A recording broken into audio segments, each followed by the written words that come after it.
My name is Russell Minogue. I'm the resources editor at the Institute of Ideas, and this session is called Planet of the Vapes, Why is there a War on E-Cigarettes?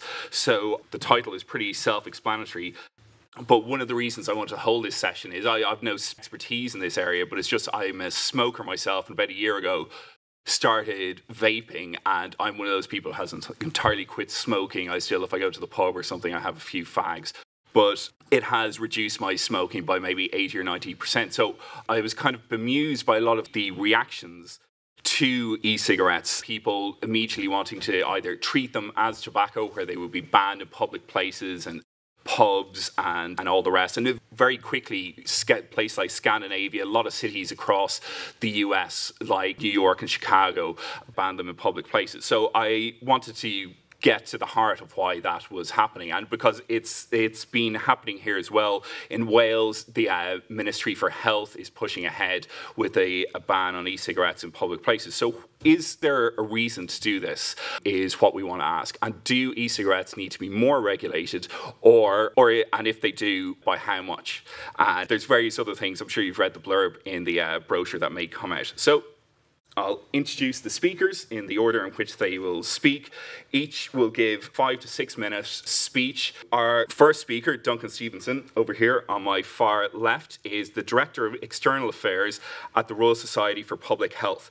And over the years, he has worked on policies and campaigns on a wide range of issues, from calorie labelling for alcohol products, regulation of e-cigarettes, making our high streets more healthy, and campaigning to promote positive body images. Christopher Snowden, sitting on my left here, is the Director of Lifestyle Economics at the Institute of Economic Affairs. He writes widely for publications such as City AM, Spiked, The Spectator, and he's also the author of several books, maybe most pertinently to this, Velvet Glove, Iron Fist, A History of Anti-Smoking, and The Art of Suppression, Pleasure, Panic and Prohibition since 1800. Then your most recent book, which may not be as relevant. This is Selfish Greed and Capitalism, Debunking Myths About the Free Market. Next to speak will be Dr. Richard Smith, over here on my far right. Richard is the Chair of Trustees at the ICDDRB, an international health research institution located in Dhaka in Bangladesh. He is former editor of the British Medical Journal and is currently chair of Patients Know Best, an organisation which aims to empower patients to manage their own care. Finally, on my immediate right here, we have Larian Jolly. Larian is a vaping advocate and a founding trustee of the New Nicotine Alliance, an organisation which aims to increase public understanding of tobacco harm reduction. Okay, Duncan, would you like to kick us off? Hello, everyone. So I think I'm representing the nanny state on this debate in terms of the war on e-cigarettes. And I think if you've got a war, you kind of need to agree what the battle lines are. So I think if we could just see where we might agree and disagree. I think we probably all agree in the room and on the panel that smoking kills and it's not good for you. But we may differ on the extent to which we would try and encourage people to stop smoking for the good of their health and the good of society.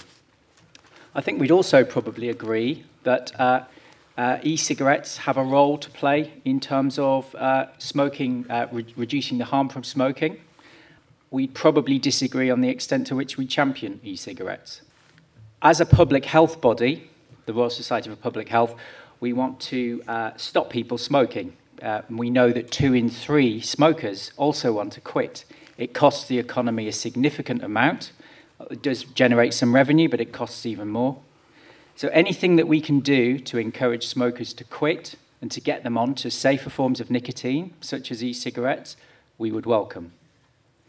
Nicotine is the common ingredient between e-cigarettes and cigarettes. And we know that e-cigarettes were developed by some, in an admirable sense, as a smoking cessation tool to get people off cigarettes. But we also know that the fag companies in particular have bought up a lot of these e-cigarette companies as a way of selling nicotine to people. And it's a line extension for them, and it's a device to sell more nicotine products. As a smoking cessation aid, we would support e-cigarettes. And the evidence from Public Health England that was published over the summer shows that actually e-cigarettes are not risk-free, but they are significantly less harmful than cigarettes. They quoted a figure of 95% less harmful. So I don't know where they got the figure, but what it shows is they are significantly less harmful than cigarettes. So if you're a smoker, switching to e-cigarettes is a no-brainer. Part of the success of the way e-cigarettes have taken off and are popular is the way they are marketed. They're promoted as a lifestyle, a subculture. You have vaping competitions. If you see the products themselves, you'd think the Apple Store had actually manufactured them because they look so slick and high tech. I think this is where we have concerns. If you're a smoker, it's fine, but if you're a non-smoker, why would you want to take it up? It's reassuring to know from the data so far that the gateway effect that people who have never smoked is low, about 0.2%, and that for young people the use of e-cigarettes is very low too. It's about less than 2% who vape every month. But we still need to be mindful of this. Why don't we want to see e-cigarettes used by non-smokers and young people? And this is where the nanny state thing might come in. Well, first of all, we're not out the woods in terms of the safety profile of e-cigarettes. We know so far the evidence suggests that they're okay, they're not as harmful, but we're not out of the woods by any means. So even if the safety profile of e-cigarettes is okay, then I think the next issue is, do we want a generation becoming addicted to nicotine?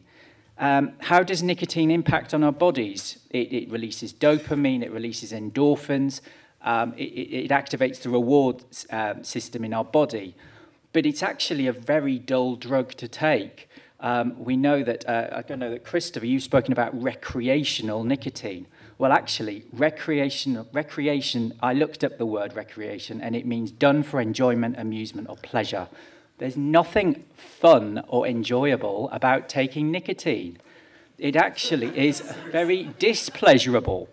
David Nutt, Professor David Nutt, in his book about drugs, said that there are two main reasons for drugs. There are two camps for drugs. There's recreational drugs or there's medicinal drugs. As a psychoactive substance, nicotine exerts its effect because if you don't take it, you feel aggravated, irritable, you don't feel good. So it activates displeasure. If you compare it to some other psychoactive substances like alcohol, where it's a social lubricant, or so I'm told, ecstasy, which is a mood enhancer, or cannabis, which helps you chill out, apparently, nicotine doesn't compare that favorably. So I would say, why would you want to take it? It's costly as well. It costs a significant amount of money to purchase these and to keep filling them up and to take nicotine. So why would we want young people to spend money on this? Just to sum up, how do we see e-cigarettes working? We think that they should be promoted or encouraged to smokers as a harm reduction tool, just to smokers. We need to persuade the public, particularly smokers, that actually nicotine in itself in small doses is actually okay. It's not that too dissimilar to caffeine, although it's extremely addictive. But if you're promoting it to smokers who are already addicted to the nicotine, I don't see that being such a problem. We need to make it harder to smoke. So we called for a ban on smoking outside pubs and bars. That was kind of shot down in flames by some who say this is the nanny state and, why should we do this? We've got alternatives to cigarettes now, and these are e-cigarettes and nicotine replacement therapy. And the coup de grace, if you like, I purchased, well, I didn't purchase them actually, but we were passed these. These are magic cigarettes. I think the ultimate goal, these don't contain nicotine, or they contain very low levels of nicotine. We want to see nicotine removed from cigarettes. We think ultimately this will demonstrate how effective and how enjoyable cigarettes actually are. Thank you. Christopher. Thank you. Okay, so there's a war on e-cigarettes, that's probably true. What was it like when there was peace? Let's just cast our minds back just only 2 or 3 years ago. You had a very innovative market. You had a product that smokers were drawn to, that they actually found enjoyable. Sorry, but nicotine is enjoyable. That's why over 1 billion people take it. It was an acceptable alternative to e-cigarettes, probably the only acceptable alternative that's really come around, despite 30 years of pharmaceutical nicotine products being launched on the market. So people liked it. It was getting people to quit smoking, if that's what you're interested in. It was clearly much safer, and there was a really good, the closest thing you'll see to perfect competition. You know, the prices were very much like mobile phones about 10 years ago. The prices were falling, the quality was getting better all the time.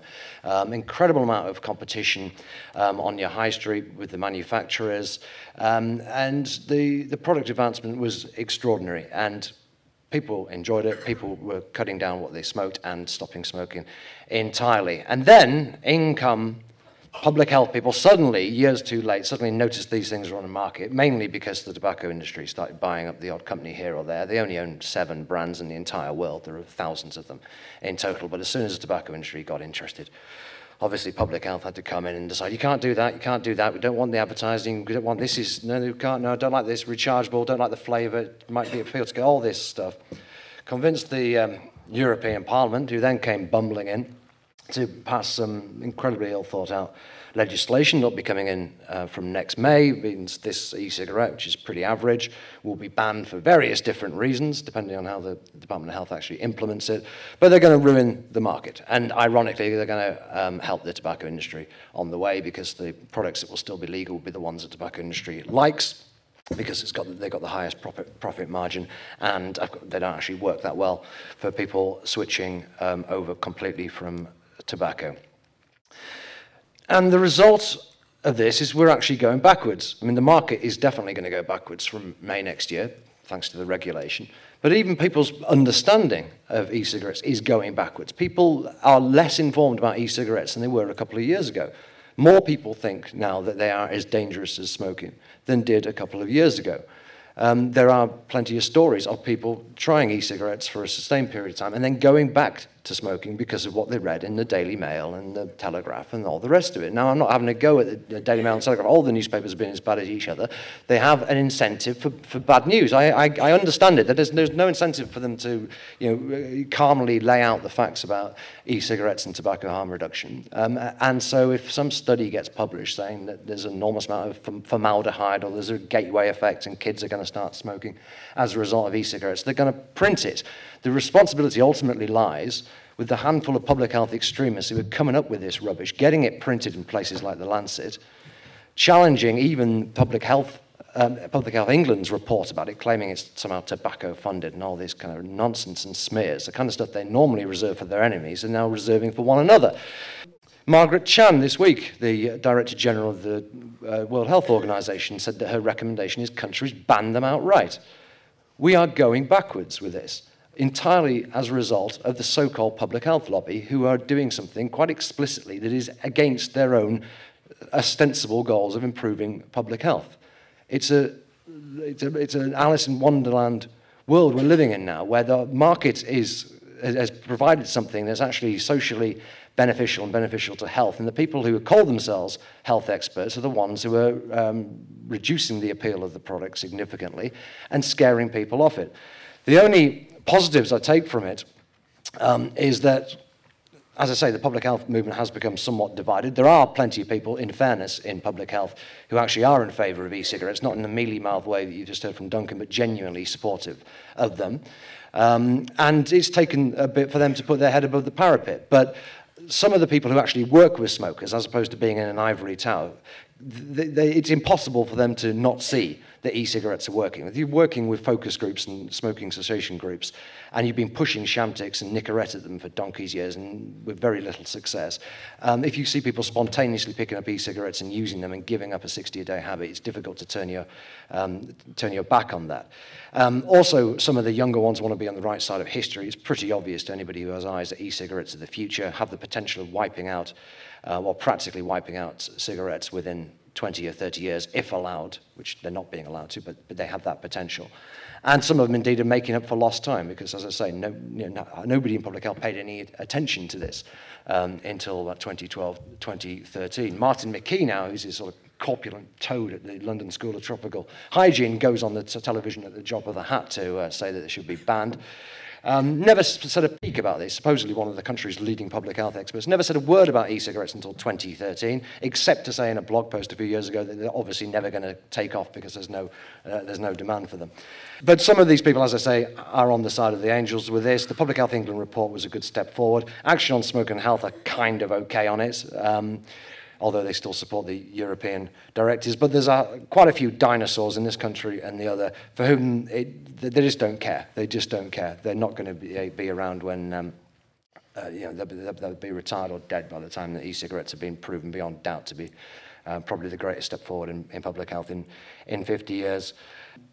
And the other positive I take from it is there are quite a large number of fairly militant vapers around now who are sick of being pushed around. They were pushed around as smokers. They don't want to be pushed around as vapers. They've done what they were told to do. They've given up smoking, and they're not going to put up with being shoved around by these liars and Chaucerian frauds in public health anymore.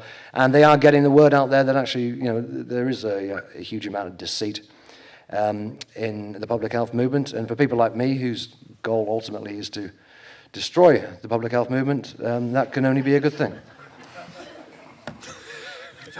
Thank you very much, Chris. I like all this stuff about, can you hear me at the back? I was at a talk where someone said, can you hear me at the back? And the man stood up and said, well, I can, but I'm quite willing to change places with somebody who can't. So I don't know whether you're... So I think I'm here as a sort of neutral, although I must admit I've become less neutral. I've come around to the idea that e-cigarettes are a tremendous boon. I mean, we all agree that tobacco is just about the biggest cause of suffering and premature death in the world, and we've known that for 50 years. We've actually made rather slow progress. I mean, things are better in Britain, but there's still about 20% of people smoking. And I think the idea that we're going to get it down to zero was probably unachievable, yet that's the kind of vision, I think, of people like Duncan, and that's a very attractive vision, but is it actually achievable? And of course, in the low-income world, I mean, in China, for example, more than 50% of men smoke, only a small percentage of women, but you can see how potentially attractive it is. If you could just get as many women smoking in China as smoke here, then you'd have a vast market. So we've still got a very big problem. I think sometimes people in public health think we've kind of cracked tobacco, but we absolutely haven't. And like I say, I don't think that a tobacco-free world is probably achievable, which is why there's a role for how can we reduce the harm that comes from tobacco. And the simple fact is, which, rather to my amazement, my wife, who's as old as I am, although she never lets me say how old she is, didn't really understand. The problem with cigarettes is the smoke you suck into your lungs. It's not the nicotine. I mean, nicotine's a bit of a problem, but not really nothing. She simply didn't understand that. And I think lots of people don't understand that. The problem, in a sense, is in the delivery system. So can we find a safer way to deliver nicotine? Well, clearly, e-cigarettes are that. And there are some groups, I mean, I think we'll hear about this in a minute. If you've been a heavy smoker like my father was all his life, like my brother is, I mean, he just cannot give up. And particular group are people with severe mental health problems, particularly schizophrenics, have a very high rate of smoking. In fact, almost all schizophrenics smoke. And I heard the other day, rather to my amazement, that 10% of all sales in the US of cigarettes, which is about $10 billion a year, is to schizophrenics, because actually they get benefits from the nicotine. They're self-medicating. It's kind of solves that problem to some extent of information overload. And at a public health meeting I was at the other day, people said, well, maybe we should actually encourage people with those kind of conditions to use e-cigarettes, because then they can have the benefit without the harm. I think a lot of what's happened, and I think Chris made this point, is that when suddenly the public health movement woke up to the fact that the tobacco companies were buying up these things, they thought, in that case, it must be bad. Because I think we in public health have come to think of tobacco companies as supremely evil. So anything they do, we must be against. But I think, as Chris has just explained, there's a huge irony here, because actually the people who are very anti-cigarettes may be doing exactly what the tobacco companies would like them to do.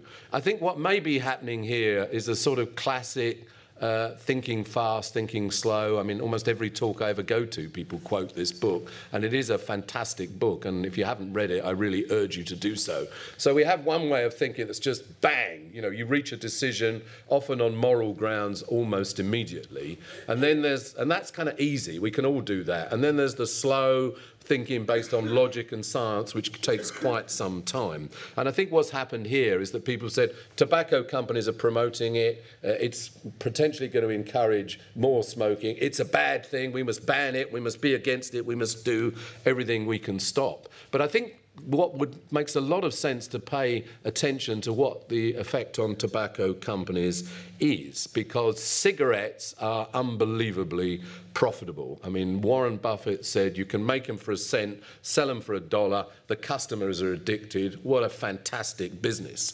E-cigarettes are not nearly so profitable. So potentially this is a bit like digital photography arriving for Kodak. You know, the company that was huge and successful, made a vast amount of money out of selling film. How should they react to this very disruptive technology? And I think the reality is the tobacco industry doesn't really know how. I think they wish it would just go away.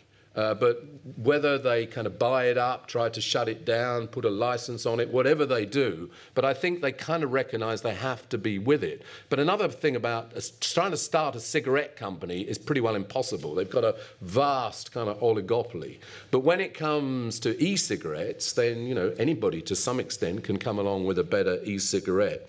So I think that the time has come when we in public health have to recognise, and Public Health England has, that there are real benefits for those people who are severely addicted to tobacco, and there are a lot of those people, and there will continue to be a lot of those people. We can help them with e-cigarettes, and the last thing we want to do is to allow the tobacco companies to continue. We would like them to see them go out of business. Thank you very much. Lauren? Right, gosh, that was a lot to listen to. I wasn't quite sure what angle I was going to come at this from, so I wanted to hear what everybody else had got to say. My declaration of interest is that I am a vaper, and I have been for 3 years.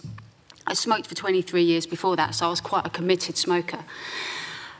The war on e-cigarettes, I think there are a lot of reasons why this is happening. And I think most distressing for people like me is to see the people that are perpetrating this war, the guys that are actually making this an issue. These guys, the people from Public Health and Tobacco Controls, these are the guys who are charged with looking after our health, my health, your health, our children's, everybody's health, whatever decision that we make in life. They're supposed to be looking after us. Now, when this came along, around 3 years ago, it looked nothing like this, much more simple devices. No one really knew much about them, but smokers started getting interested. Most smokers will tell you, and I don't know how many smokers there are in the room, but I'm fairly atypical. I tried everything to give up. I mean, I read the Alan Carr book, I had the patches, the gums, the inhaler, I did cold turkey. I changed my entire lifestyle, so I had to avoid any cues or anything that would make me want to smoke. My husband took Renormalise, which is Champix, and in the end I had to ask him to stop taking it because of what it did to his character.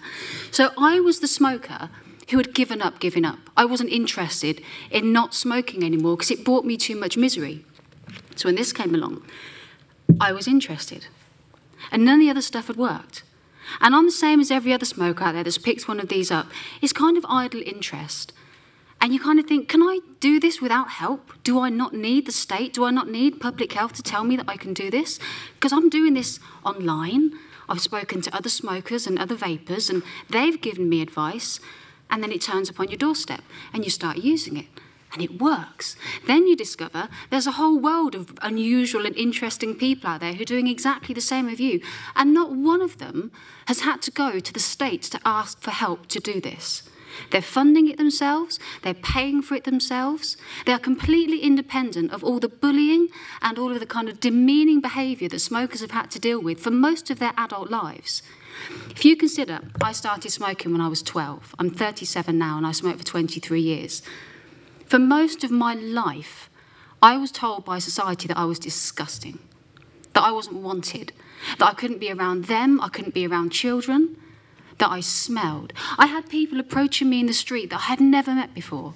Total strangers at my workplace tell me that made me ugly. that that was going to kill me. A total invasion of my private space for something that I was doing as a smoker. So when this comes along, and all these smokers pick this up, you kind of feel like maybe society's going to welcome you back again. That maybe all the people who had written all of the adverts, that had written all the guidance for the smoking cessation services, that they will turn around and go, do you know what? Well done, because you're not smoking anymore. And you know, we've been bugging you about this for most of your life now. And what did they do? They turned around and they told us, you shouldn't have those because the flavours are bad for children. Children want to start smoking cigarettes because of the flavours. They told us, but it looks like smoke. So people are suddenly going to want to start taking up cigarettes again because what comes out of your mouth looks a little bit like smoke. Every single argument that could be thrown at us for doing this has been. And the last 3 years have been a constant war against the kind of ideological, puritanical idea that we cannot do something that might be a little bit harmful in place of something that's incredibly harmful.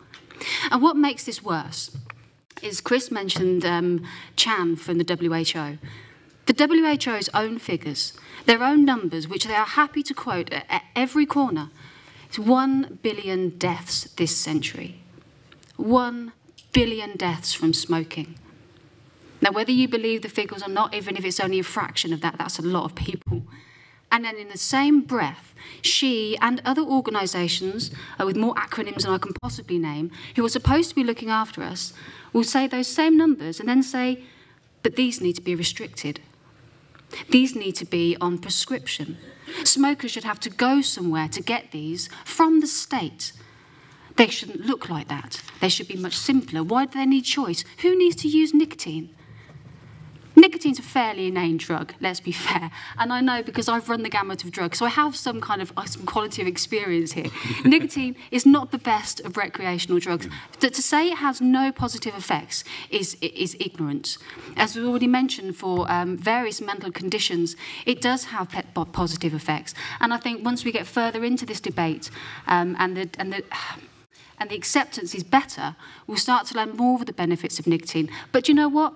It's no one's damn business. It's the ultimate thing. I'm not smoking. You told me not to smoke. I'm using nicotine. Tonight I could go out and drink so much alcohol that I get in my car and kill as many people as I can possibly drive into. No matter how much of that I do, I never will make a bad decision. And ultimately what this comes down to is this ridiculous war against smokers and against the tobacco industry only affects one person. The cannon fodder in this is smokers. But then you kind of get the feeling that smokers don't really matter. Thank you very much. So we'll go directly out to the audience. Does anybody have any questions or comments? For me, the obvious starting point for this debate is that smoking kills, nicotine doesn't, and that's absolutely obvious to me. And I'm trying to work out why nicotine must go if it doesn't kill. And for me, the obvious answer with that, and drawing other parallels with other harm reduction battles we've had, is that smoking isn't just about nicotine, it's about the culture that surrounds it, pub culture, club culture, smoking outside the school gate, smoking outside the office, that unruly rabble that smoke outside pubs. Why must they go? They're the people that use nicotine, and it feels to me as if the reason nicotine must go is because that culture must go. Whereas this is a point that Dr. Adam Winstock makes very well when he talks about harm reduction, is that when we conduct harm reduction, we shouldn't be trying to eradicate those cultures, drug cultures, cannabis culture, ecstasy culture. We should be trying to infiltrate those cultures and get people that partake in those cultures to behave in ways that are more safe. So, where we've seen a lot of success with ecstasy and with cannabis is talking to people and the cultures that revolve around those drugs. Every drug has a culture, even something as small as nicotine. People outside the pub, they get that head rush. Or outside the office every morning, people stand around outside my office, and they get their little head rush, and there's a little culture that revolves around it. That doesn't need to go. That is not the enemy. Nicotine culture, club culture, pub culture isn't the enemy.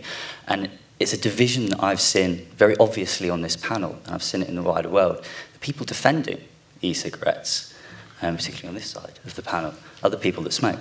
The people who are attacking it are the people who are not smoking, who have never been part and have never been invested in that culture. And that seems quite obvious to me. Nicotine doesn't kill.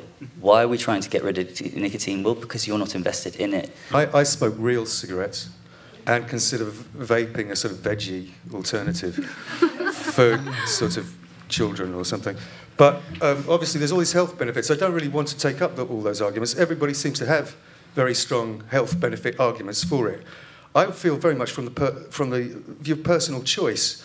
I was in a little town called Lewes in Sussex a few weeks ago at a party, and I was not allowed to skin up my old Holborn tobacco. I was thrown out of the sort of garden bit where everyone else was vaping and smoking marijuana. That's when you've managed to successfully convince the kind of various cannabis cultures that tobacco is beyond the pale. You know, I think the clash of all the different kind of drug-taking cultures, it's fallen into almost micro-cultures. All the different kind of people who take all different things in all different ways. There's lots of micro-vaping cultures. There's lots of vapists that actually, unfortunately, are addicted to vaping and cigarettes. I have a friend like that who sort of basically just smokes all the time now, inside and out. I think we have to take it back to personal choice. Why does the state need to get involved in what I put in my lungs? You know, you're looking at the packaging, the advertising. I can build a bonfire, though, in my garden, and, you know, as much as I like, and do me a lot more harm, probably. Let us go back to the thing of why does the state need to get involved in this? Why do you need to regulate something? It's a sort of a knee-jerk thing to regulate people and to regulate organisations. And this thing that once the tobacco industry became interested in vaping and trying to get a piece of it, then the public health people all started piling in. That's true, but there's a sort of a basic street-level thing as well, the street-level sort of a culture. It has become more acceptable to vape than to smoke, but as someone who still smokes and refuses to give up, and will never give up till I'm dead, which obviously won't be long. However, I want to do what I like, and I don't think that anybody telling me, however many initials they've got in their acronym, that this is good or bad for me, will convince me to stop smoking, riding my motorbike and doing several other things that probably are not a good idea. But it should be up to me, and I think we should all be arguing from that point. Okay. Building on the previous gentleman's point, should it really be the purpose of public health to make people live forever and ever and ever? That gentleman clearly wants to smoke his whole life and die relatively younger than perhaps someone who never smokes, lives to the age of 103 and can't walk for the last 20 years of their life. So my question is, should public health make people live forever if they clearly don't want to? Well, I'm a lobbyist for the e-cigarette industry, and one of the things that first interested me when I got into this debate was just how strongly the scientists were in favour of e-cigarettes. And I thought, how is it that you've got tobacco control and public health individuals so hostile to this when the science is fairly clear? And this has become, to me, a study in the irrationality of the human mind, because this is not an evidence-based debate that's going on here. This is ideological. And when the historians look at this in 10, 20, 30 years' time, they'll ask things like, well, there was the evidence already from snus, which is a sucked tobacco which is used in Scandinavia, that this was a way of reducing lung cancer to get people to move from one product to the other. And yet, despite having had 30 years of evidence already, this is a banned product. So that people weren't interested in evidence when it comes to controlling behaviours here. And the second thing is when we look at what governments should do, which is proper impact assessments of what will be the substitution back into tobacco from e-cigarettes when heavy controls are introduced on this area with the Tobacco Products Directive next year.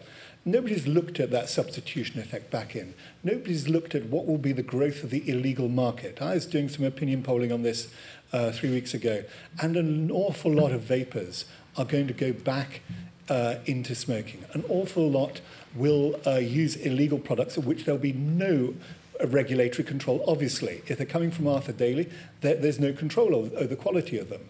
So we've got people who will be mixing their own nicotine liquids. This is just a public health disaster caused by public health. And I'm concerned about this utter lack of following of rigorous evidence. This is mankind at its most irrational. Question for Christopher. I was reading your blog post about the EU and the new things they're bringing on e-cigarettes, and it's kind of a hypothetical question. Let's say that in the referendum, people vote to get out of the EU. How does this change the scene with e-cigarettes, and generally, how does this change regulating tobacco in general, if it brings any change? Thank you. We'll go back to the panel and see if anybody else wants to speak again in a little while. First, can I just make a point first before I turn to some of the points that the audience have made and the question?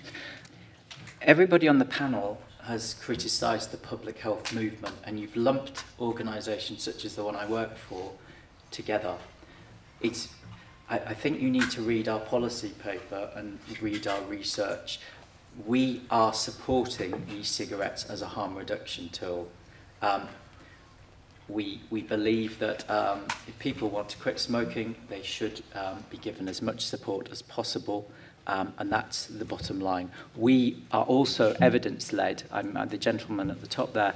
We are evidence-led. And actually, when we started developing our policy paper on this subject, we were surprised that being evidence-led, that the evidence would take us to support e-cigarettes. So I don't think it's fair to lump the public health community together. I think we would also dispute what's happening in Wales and the WHO's statements on e-cigarettes. We disagree with them.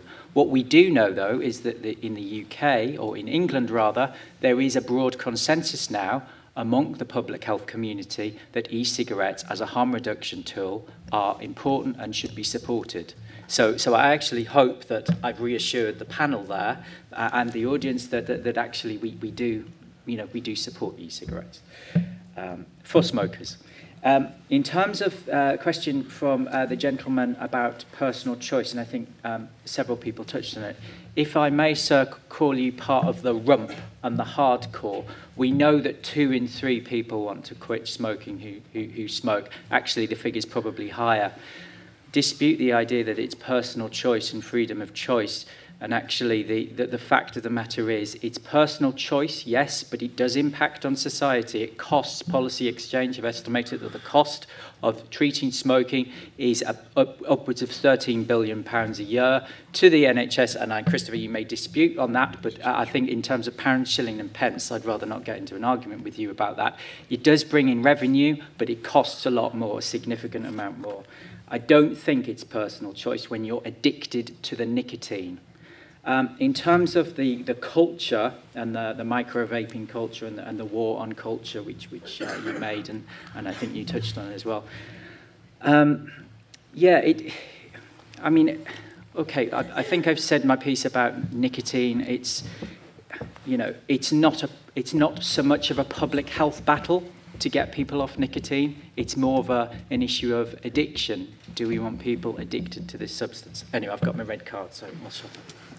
Just quickly on the question about the EU, I mean, yeah, the government could then regulate tobacco and e-cigarettes however it wanted to, which probably would be better than the EU at the moment. 3 years ago, it looked like probably going to be worse than the EU. There was a whole lot of stuff about it need to be regulated as medical products. In fairness to some of the public health people, they have mainly backed down on that now and realised that is really not the way to go. It's way too expensive to put them through medical regulations. So I suspect because Britain has become a bit of a world capital of vaping and people do see it's kind of working just on a street level, I suspect we would get better regulation than the EU. On the £13 billion, I can't let it go.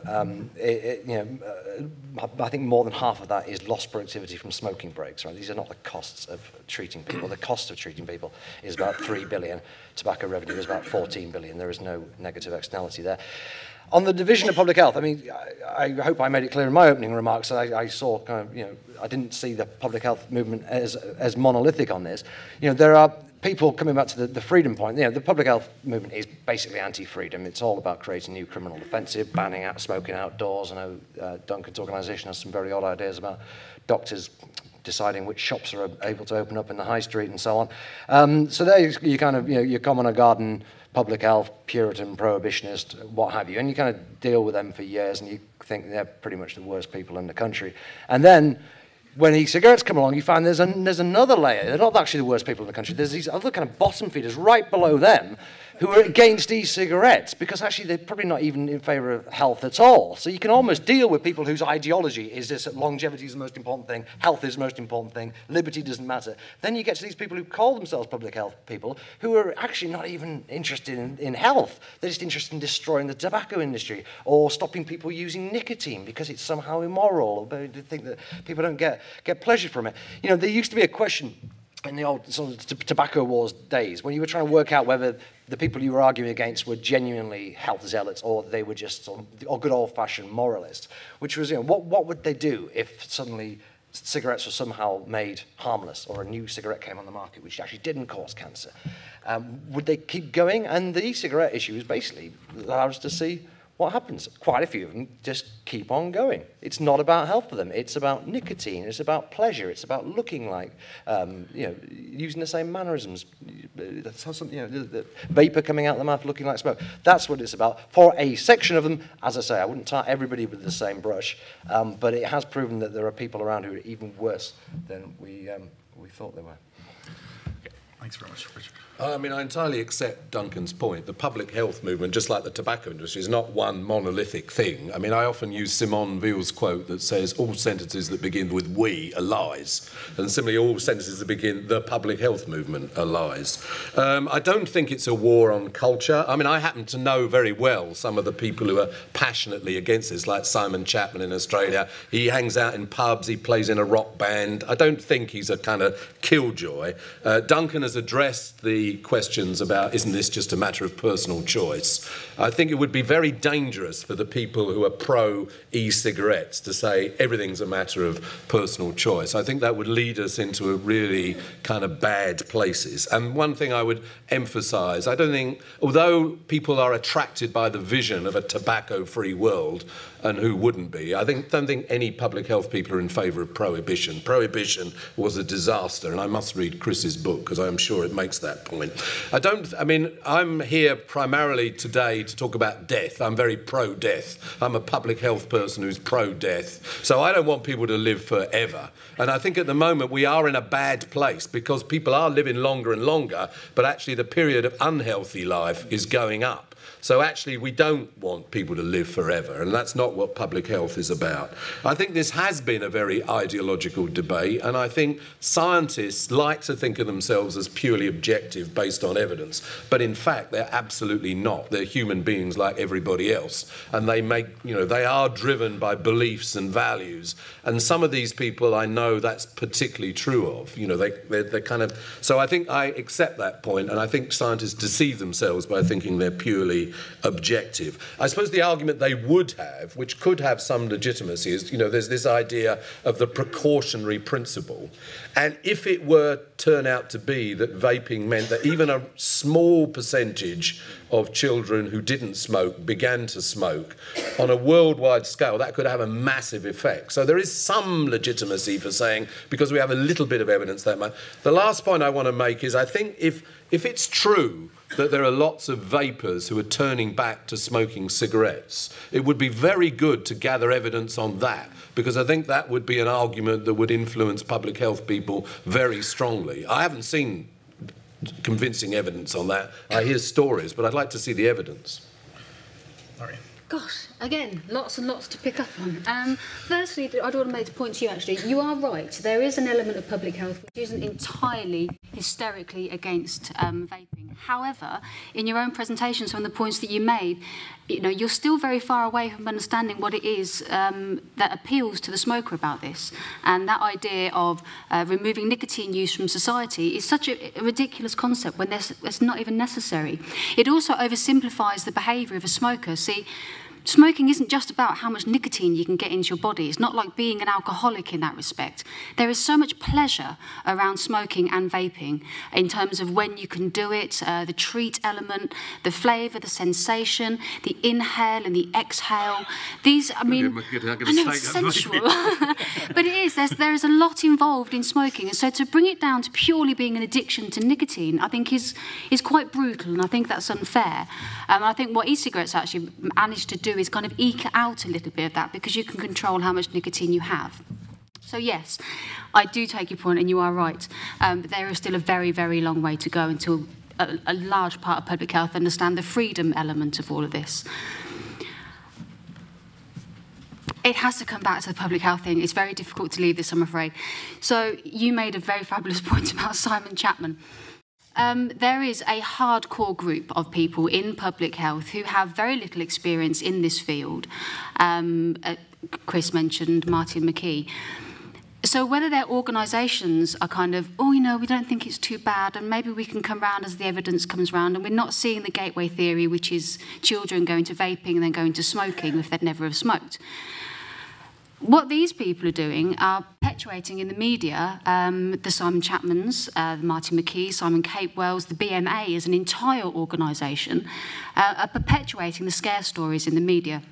And what the actual knock-on effect of that is smokers losing confidence in trying e-cigarettes. I hold no stock in the idea that 2/3 of smokers want to stop smoking. I simply don't. I think that's a function of how you do surveys. If you go to a smoker who's been told they're scum for their whole lives and then go, do you want to stop? The smoker's going to say, well, yeah, because that's what they're supposed to say. Most smokers actually quite enjoy smoking. It's like a cardinal sin to admit you like smoking. So those figures don't really hold stock, the 2/3 figures.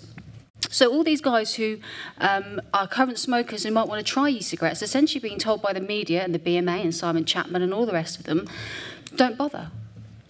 I mean, that's the message that they're sending out. Don't bother doing it. Thank you very much. So we've only got a few minutes left. We'll go out. Is there any questions? Chris and Duncan, one thing that you seem to have in common that perhaps, Richard and perhaps Lauren don't, is that you seem to think that it's possible to have a tobacco-free society, a society where people will no longer want to smoke, and you obviously disagree very strongly on how that should be achieved. Is that inevitable to happen one way or another, that we're no longer going to have cigarettes? And is that even desirable from a kind of point of view of people's autonomy, that whether they should be able to have the choice to use them or not? Children 20 years from now, I can imagine, you don't know what your position will be if they want to give up smoking. They should just be phased out entirely. But presumably, Chris, you'd think that the market will eventually just make them no-go. But yeah. And you guys can come back to that as well, but we'll go to the person at the back. So I love the libertarians who want to smoke themselves to death, and I'm Claire Fox's sister, and she's doing pretty well at that. She's still on 30 a day. I bought her an e-cigarette kit every Christmas for the last few years, but she's not tempted. So, but actually, I have just come back from West Belfast. My husband's from there, and two of his brothers and one of his sisters, and Richard will know more about this, basically can't walk now because of smoking, and they can't get into hospital to have the operation where they remove one vein from one leg. And do you know that operation? A lot of people in West Belfast have this operation, and they have been waiting for it for a year because so many people are in hospital in Belfast waiting for that operation, and it's purely caused by smoking. They're not libertarians. They didn't want the right to smoke. They just didn't know, and they're in their 50s. They're not in their 80s or 90s, and it's really, really horrible. So I just think this gets really serious when you look at people like them. I spoke to one of them about e-cigs, and they had read the Mail, and they'd read these studies, and they said the public health people are telling us we shouldn't transfer, and it got really serious then. I mean, I run the Science Media Centre, I'm into evidence, but I thought they are going to die because they're not even trying e-cigarettes because they read. And I think the only thing, I support public health because I want to say the people who are doing really, really good studies in this area, they're public health experts. So let's not be down on all public health. I agree with Richard. They are Robert West, look them up, Anne McNeil, Peter Hadyak. These people, they are public health scientists who work in smoking cessation. They want to stop people like my husband's family from having these, 20, 30 miserable years of life because this is a really horrible thing to do to yourself. So I think this is really dangerous. All we're asking of public health in this thing is that they look at the studies and evaluate them. We all know what a good study is and what a bad study is. If you've done you've asked 13 teenagers and you publish that in a journal, that is not a good study. That is a very limited, flawed study. So yeah, just look at the evidence and see where, and actually these people are not saying, they're saying the jury's out. We need to do more research, but all the research so far is pointing to the direction that these are safe and they're not making people addicted. Thank you very much. Any other questions? I'll try and keep this quick. First of all, you talked about the paranoia surrounding the smoking industry and obviously cigarette dealers and, you know, big companies like Philip Morris.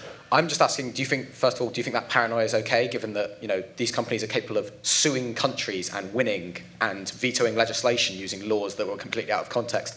They have this ridiculous amount of legal power that really shouldn't exist. Philip Morris is the best example. Do you not think then their involvement in the e-cigarette industry deserves some sort of paranoia around it, and should there be some sort of regulation? And really quickly, as a second point, I'd like to say, I think that you guys have been conflating the cigarette culture and the vaping culture. A lot of people who use e-cigarettes aren't smokers. And so this is a point that was, I think, was brought up by Duncan, but not really touched on by anyone else or really rebutted, is the fact that actually a lot of people who do vaping weren't going to smoke beforehand. And so is it not better that they didn't ever use nicotine than they just began vaping because it's a culture? I'm not passing judgment, I'm just bringing it up. Okay, we'll come back to the panel, and should we do it in reverse order? I think there's a lot of studying to be done on what is going to be the effect of these e-cigarettes on the tobacco industry. I think it's mostly a threat to them. They are monsters, but therefore if it's a threat to them, fantastic. I'd just really like to repeat the point I made earlier, because it seems to me very fundamental. If we can produce evidence that people who are vaping are switching back to smoking, which undoubtedly everybody agrees is much more harmful, that's going to be a very powerful factor in this argument, and I'd like to encourage people to collect evidence on that. Actually, I'll briefly pick up on the tobacco industry point. Much like we've just been told not to lump in public health, which is right, and I know Peter Hayek and Nan McNeill personally, so I completely understand what you're saying. The tobacco industry also aren't operating with one mindset here. There's no big tobacco in that respect. Their involvement, in some cases for vapers, is very worrying, because in the States and in the EU, they have been lobbying heavily for heavy regulations. So it's of a concern for everybody. However, that's not the entire tobacco industry, and to be honest, the products they're producing and the companies they're buying aren't likely to last unless regulation actually allows them to. Yeah, quickly on your point, Ross, about the cigarette-free world. I mean, I don't think, obviously, cigarettes should be phased out. I just think that it's clearly not beyond the wit of man to develop a nicotine product which is nearly as satisfying or as satisfying or even more satisfying than a cigarette. It's been a long time coming, but you know, the innovation is there, not just with this, but with other nicotine products potentially. But they won't be able to launch it if you ban the advertising of it and things like this. This is where the over-regulation becomes a problem. With the tobacco industry, I mentioned that the e-cigarette industry currently is very close to being perfect competition. One of the features of competition is very low profit margins. Tobacco industry will not be able to make the kind of profit margins it is used to without the government helping it by clamping down on its competitors, banning advertising, over-regulating the product. That's exactly what is happening at the moment. It's classic Baptist and bootleggers stuff. And on the libertarian argument that keeps coming back, I mean, obviously, you know, I'll sit here all day and give you libertarian arguments about all sorts of things. And often they will be in conflict with health, right? I believe that people have the right to take risks in their lives. On this particular issue, my libertarian principles and health completely coincide. The more freedom there is in this area, the better it is for health. Thanks, Chris. Last words, Duncan. Very sad story that the lady up there told us, and it actually just brings home the fact that actually the enemy in this war is cigarettes, not e-cigarettes, and that's the point I'd like to end on. Thank you. Okay, thank you very much. Can we thank our panel, please?